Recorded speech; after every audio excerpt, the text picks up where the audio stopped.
That is, of course, from the movie State Fair. And it was written by Richard Rodgers and Oscar Hammerstein II. How great is Oscar Hammerstein as a lyricist? The thing that's so wonderful about Oscar Hammerstein is that when I get stumped writing a lyric, I get clever. And clever sounds like smart, but it's not smart. It's just clever. And Oscar Hammerstein, he's so conversational with his lyrics. When he writes, it's not so much a question of not knowing what to do. I've known what's right or wrong since I've been 10. I've heard a lot of stories, and I reckon that they're true, about how girls are put upon by men. I know I shouldn't fall into the pit, but when I'm with a fella, I forget. I'm just a girl who can't say no. I'm in a terrible fix. I always say, come on, let's go, just when I want to say next. When a fella tries to kiss a girl, I think she ought to give his face a slap. But whenever someone kisses me, I kind of think I ought to kiss him back. I'm just a fool when lights are low. I can't be quiet or quaint. I'm not the kind who can faint. How can I be what I ain't? I can't say no. Now, what you gonna do when a fella gets flirty and starts to talk purty? What you gonna do? Supposing that he says that your lips are like cherries, roses, berries, what you gonna do?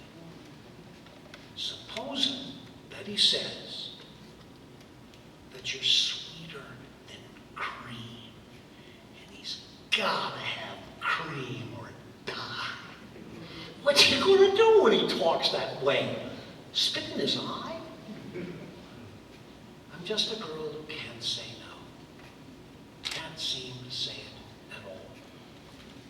I hate to disappoint a beau when he's paying a call. For a while, I act cool and refined, sitting on a velveteen settee. And then I think of the golden rule and do for him what he would do for me. I can't resist a Romeo in a sombrero and chaps. Soon as I sit on their laps, something inside of me snaps. I can't say no. Oscar Hammerstein, his ability to weave these tales. And he doesn't speak about himself, he speaks about the character. Sometimes the character's in the first person, but it's, gee, this is great lyric writing. Wow. The Olympics are coming up, and as is often the case, there's much wringing of hands that it won't be ready and it won't get together. The Olympics, in case you haven't noticed, are filled with really active young people. They will figure it out. It'll be fine.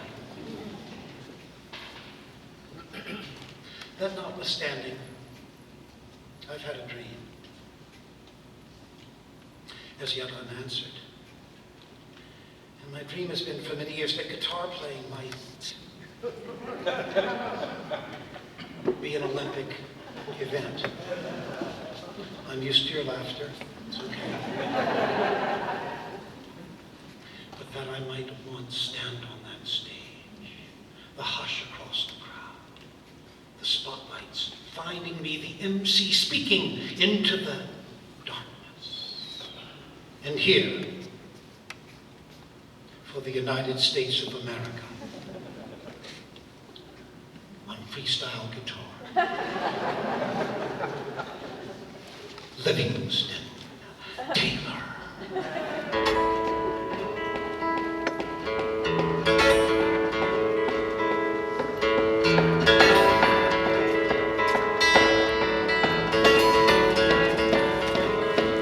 Well, Chip, Livingston's doing a little shuffle here in A major. Seems to be going smoothly. Now, he's scheduled to go to the 4 chord, but after what happened at the Nationals in Paramount, you gotta think he's not going to risk it here tonight. No, wait a minute. No, I am wrong. He's gonna go for it. All right, he's got a difficult triplet maneuver up the neck. He's going to have to nail this. He stuck it! Oh, Chip, tonight Livingston is truly El Nino. You know, these guitar players are so popular around the Olympic Village. Their van pulls up, they go up to their rooms, they unpack their bags, and the party begins. No, you're right. You're right. With the proposed drug tests for next year, I expect a lot of these guys will not be back again. A little retro disco on the 5 chord. Should certainly help the Eastern European judges. You know, Chip, the entire Olympic community is just buzzing about the chances for Livingston and James in the pairs competition. Heck, if Leo Kottke hadn't broken the thumbnail, I don't think Livingston would be here at all. All right, here comes the dismount. Jimmy's right on the bubble here. No chance of getting the gold from Carlos Santana. But if he can stick this ending, might sneak in for a medal. He's going to have to nail the dismount. Here it comes.